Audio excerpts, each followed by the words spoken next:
Hello students, हम लोग करने वाले हैं class 10th social science. Chapter is political parties और हमारा टॉपिक है नेशनल पार्टीज।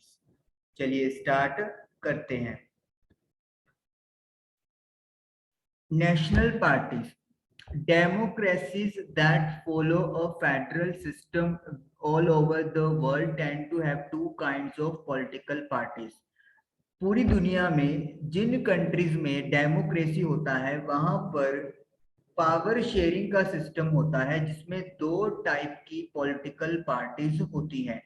फेडरल सिस्टम का मतलब होता है एक स्टेट गवर्नमेंट, जिसको अपन लोकल गवर्नमेंट भी बोल सकते हैं समझने के लिए, और एक होता है सेंट्रल या नेशनल गवर्नमेंट। तो उनके बीच में पावर का डिवाइडेशन होता है। कुछ डिसीजंस जो है वो स्टेट गवर्नमेंट के होते हैं और कुछ डिसीजंस सेंट्रल यानी कि नेशनल गवर्नमेंट के होते हैं। Parties that are present in only one of the federal units, इनमें से कुछ पार्टीज ऐसी होंगी जो सिर्फ एक ही फेडरल यूनिट में प्रेजेंट होती हैं, यानी कि एक ही पर्टिकुलर एरिया में मौजूद होंगी। And parties that are present in several और unit all units of the federation, जबकि कुछ पार्टीज ऐसे होती हैं जो फेडरेशन के हर यूनिट में होती हैं या फिर एक से ज्यादा फेडरेशन यानी कि स्टेट्स में प्रेजेंट होती हैं। तो पॉलिटिकल पार्टीज मतलब दो टाइप की इस तरीके से हो गई। एक पार्टी जो सिर्फ उसका कोई पर्टिकुलर एक एरिया ही है, लेकिन एक ऐसी पॉलिटिकल पार्टी जो ऑल ओवर द कंट्री जो है वो फैली हुई है, उसकी हर स्टेट में यूनिट है। This is the case in India as well. ऐसा ही हमारे इंडिया में भी है। There are some countrywide parties which are called national parties. कुछ पार्टीज पॉलिटिकल पार्टीज ऐसी हैं जो मतलब पूरे कंट्री में हमारे हैं, जिनको अपन नेशनल पार्टीज बोलते हैं। These parties have their units in various states. अलग अलग स्टेट्स में इनकी अपनी अपनी यूनिट है, but by and large all these units follow the same policies, programs and strategy that is decided at the national level। लेकिन चाहे वो किसी भी स्टेट में हो, उस पार्टी की हर यूनिट को सेम पॉलिसीज, प्रोग्राम और स्ट्रेटजी यानी दो तरीके यूज करने पड़ते हैं जो कि नेशनल लेवल पर डिसाइड किए गए हैं। यानी कि आप अगर एक स्टेट में हो तो आपको वही पॉलिसीज को जो है इम्प्लीमेंट करने की बात करनी होती है जो नेशनल लेवल पे आपकी पार्टी इम्प्लीमेंट करना चाहती है। तो इसका मतलब ये है कि चाहे आपकी पॉलिटिकल पार्टीज काफी सारे एरियाज में फैली हुई है, स्टिल उनका जो पॉलिसी या प्रोग्राम होगा वो सेम रहेगा। Every party in the country has to register with the election commission। Her party को जो भी कंट्री में है उसे इलेक्शन कमीशन के पास रजिस्टर होना होता है। While the commission treats all parties equally, हालांकि जो कमीशन है वो सभी पॉलिटिकल पार्टीज को इक्वली ट्रीट करता है, उनके लिए सब पॉलिटिकल पार्टीज बराबर हैं। It offers some special facilities to large and established parties, लेकिन ये कुछ स्पेशल फैसिलिटीज बड़ी और जो पुराने टाइप से एस्टेब्लिश पार्टीज हैं उनको प्रोवाइड करते हैं। These parties are given a unique symbol. इन पार्टीज को एक यूनिक सिंबल दिया जाता है। Only the official candidates of that party can use that election symbol. और उस पार्टी के जो कैंडिडेट्स जिनको ऑफिशियली सिलेक्ट किया जाता है वही उस पार्टी सिंबल को यूज कर सकते हैं। जैसे कि बीजेपी का कमल लोटस है, कांग्रेस का पंजा। तो ये सारे क्या है, ऑफिशियली जो उनको सिंबल्स प्रोवाइड किए गए हैं इलेक्शन कमीशन के द्वारा। Okay, parties that get this privilege and some other special facilities are recognized by election commission for this purpose। That is why these parties are called recognized political parties।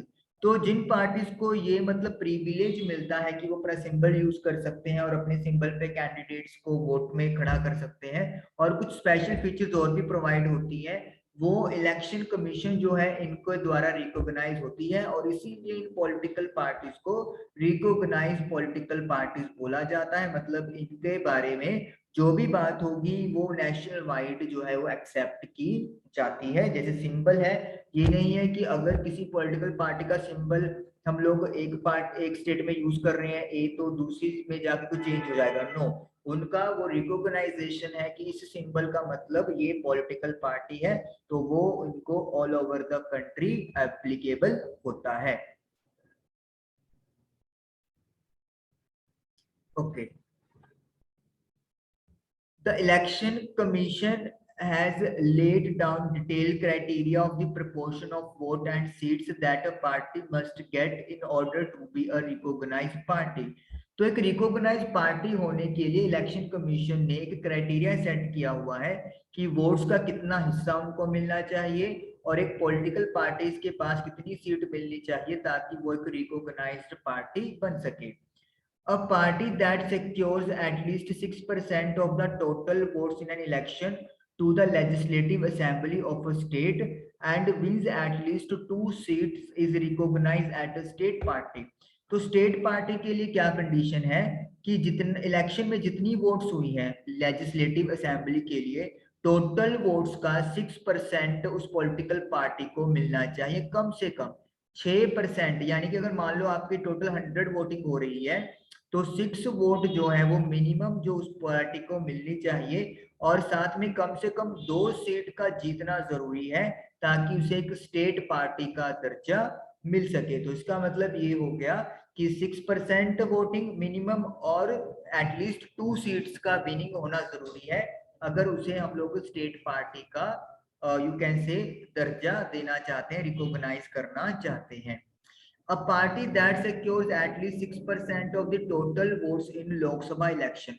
Lok Sabha के अंदर जो voting हो रही है उसकी total 6% vote minimum, और assembly election in 4 state या फिर 4 स्टेट का जो असेंबली इलेक्शन हो रहा है उसमें, एंड विन एटलीस्ट 4 सीट्स इन दी लोकसभा, या फिर और यहाँ पे यानी यहाँ पे एंड है, और कम से कम लोकसभा के अंदर 4 सीट जीतना कम से कम जरूरी है ताकि उसे हम लोग एक नेशनल पार्टी के तौर पर रिकॉग्नाइज कर सके। यानी कि लोकसभा की इलेक्शन में कम से कम 6% वोट मिले उनको, या फिर उनका जो 4 स्टेट में असेंबली इलेक्शन मतलब जो है उसमें उनको वोटिंग मिले 6% का, और कम से कम मतलब उनको लोकसभा के अंदर 4 सीट कम से कम जीतना जरूरी है ताकि वो एक नेशनल पार्टी के तौर पर उनका रिकॉग्नाइजेशन हो सके। तो ये चीज है मतलब कि किसी पॉलिटिकल पार्टी को अगर स्टेट लेवल पर रिकॉग्नाइज करना है और किसी पार्टी को नेशनल लेवल पे रिकॉग्नाइज करना है तो उनको ये कंडीशंस फुलफिल करनी जरूरी है। ओके, नेक्स्ट करते हैं हम लोग। There were 7 recognized national parties in the country in 2018। 2018 तक हमारे कंट्री में 7 रिकॉग्नाइज्ड नेशनल पार्टीज थी। तो ये नेशनल पार्टीज के बारे में जस्ट इंट्रोडक्शन हमारा फिनिश हुआ है। नेक्स्ट हम लोग करेंगे कि इंडिया में कौन कौन सी पॉलिटिकल पार्टीज हैं जो नेशनल लेवल पर हैं और कौन कौन सी पार्टीज हैं जो रीजनल लेवल पर प्रेजेंट है, उनके बारे में डिस्कशन करेंगे। आई होप कि आपको आज का इतना काम क्लियर हुआ होगा। Thank you for watching the video.